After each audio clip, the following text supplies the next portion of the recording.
Muchas gracias por su participación, por su presencia esta mañana. Como ya se viene comentando, esta es una iniciativa de distintas organizaciones de derechos humanos, de sociedad civil, que intenta nuevamente hacer un ejercicio de Contraloría Social para verificar el proceso de elección de la persona que ocupe el cargo de procurador o procuradora de derechos humanos.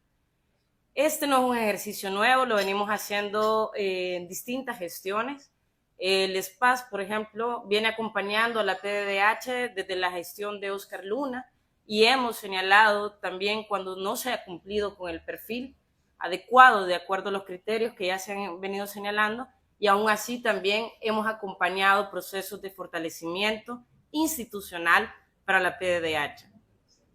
En este marco y desde la experiencia también de las organizaciones que me acompañan, pero también del Servicio Social Pasionista,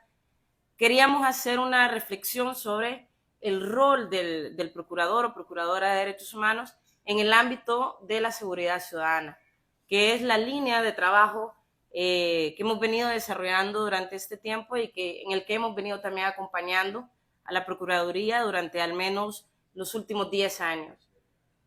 En ese sentido, consideramos que la seguridad, la violencia ha sido uno de los principales problemas del país en El Salvador.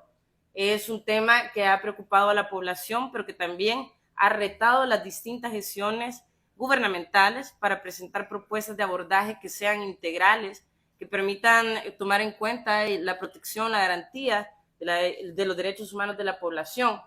evidenciando durante estas últimas décadas la incapacidad de los gobiernos de generar políticas de seguridad que respeten, protejan y garanticen los derechos de la población. Al contrario, seguimos en una guerra en contra de las pandillas lanzada por Francisco Flores en 2003 y que ha sido continuada por todas las gestiones administrativas, gubernamentales a la fecha. Lo mismo ha hecho Antonio Saca, Mauricio Funes y Sánchez Serén. Lanzaron una guerra contra las pandillas y esa ha sido la estrategia típica, populista y represiva de todas las administraciones gubernamentales hasta la fecha, incluyendo la actual. Ese contexto de abordaje represivo, punitivo, incluso contrario a derechos humanos, es el que nos preocupa y que ha venido siendo la característica típica de la realidad en que, o de la forma en que funcionarios abordan el problema de seguridad en el país. Esto, sin embargo, se agrava en un contexto de régimen de excepción que, como ya se ha mencionado desde las organizaciones y desde distintos espacios críticos, también se ha convertido más que un régimen de excepción, se ha vuelto una permanencia de suspensión de derechos fundamentales a la población que coloca a la gente en una plena desprotección ante el poder estatal. Nos preocupa no solo la implementación permanente de este régimen de excepción, sino también la absoluta desprotección ante el poder del Estado al observar que este poder se encuentra concentrado en una persona y en particular en un grupo específico vinculado al presidente de la República. Y nos preocupa sobre todo que este régimen de excepción ha implicado también más de 50,000 detenciones arbitrarias e ilegales, reformas contrarias a estándares de derechos humanos y una situación de cárceles, de centros penitenciarios aún más grave de la que ya se conocía. Ignorar este tipo de elementos en este contexto es grave tanto para las instituciones como para las organizaciones de derechos humanos que estamos haciendo este ejercicio de Contraloría Social. De nuevo, creemos de que la persona que ocupe este cargo de procurador o procuradora de derechos humanos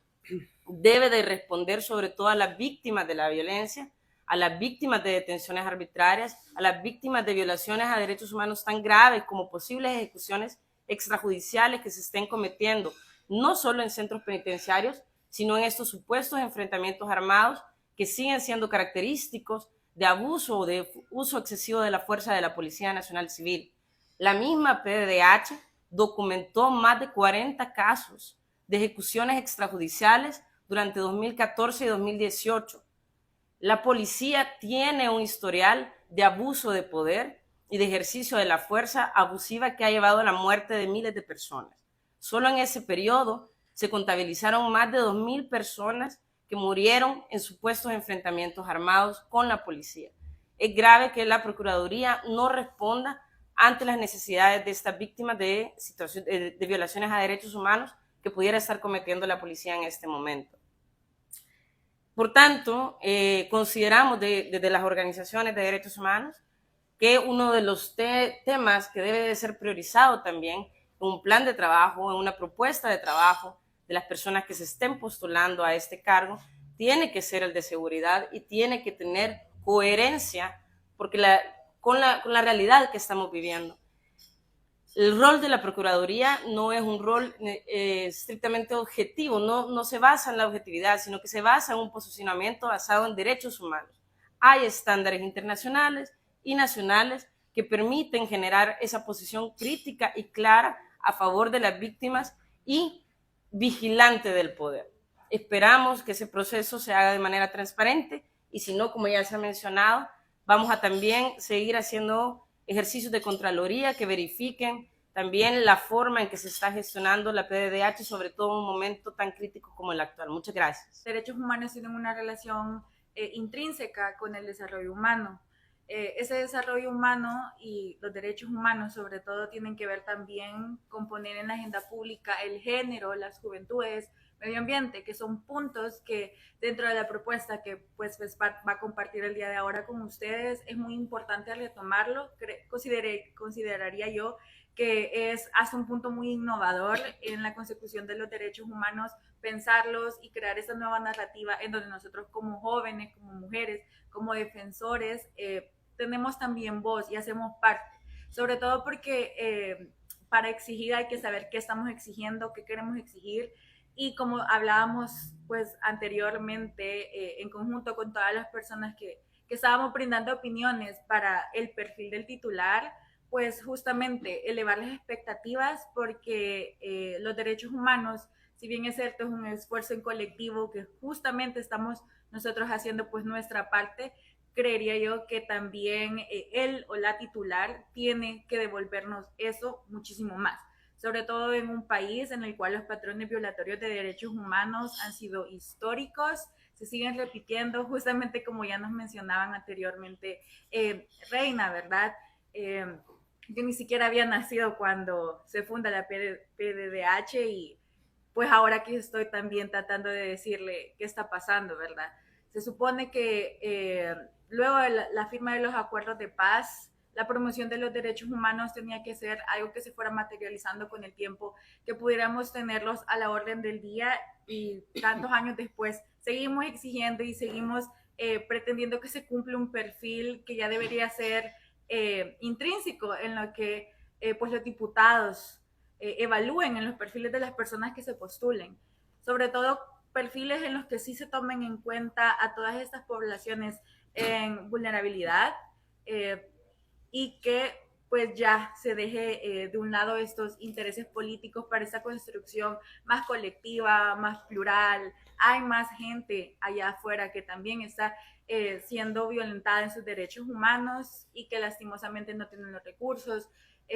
no tienen la voz, no tienen los medios y que la defensa de derechos humanos ahora pues se ha quedado dentro de las organizaciones que si bien es cierto se esfuerzan, trabajan, pero que el deber principal pues corresponde justamente a la PDDH, ¿verdad? Y que si bien que nosotros hacemos nuestra parte, hacemos nuestra voz, nos organizamos, presentamos los perfiles, reflexionamos, hacemos análisis, síntesis, también es importante pues que desde la otra parte también nos respondan, ¿verdad? El trabajo pues es en conjunto, estamos haciendo nuestras partes, estamos reuniéndonos, estamos trabajando desde abajo, desde las poblaciones más vulnerables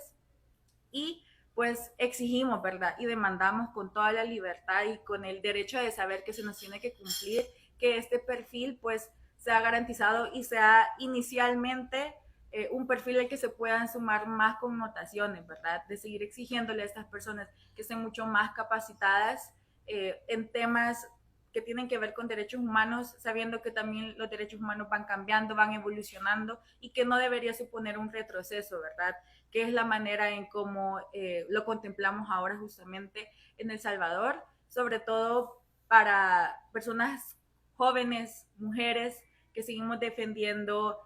temas como la democracia, la cultura democrática, la libertad de expresión y el medio ambiente.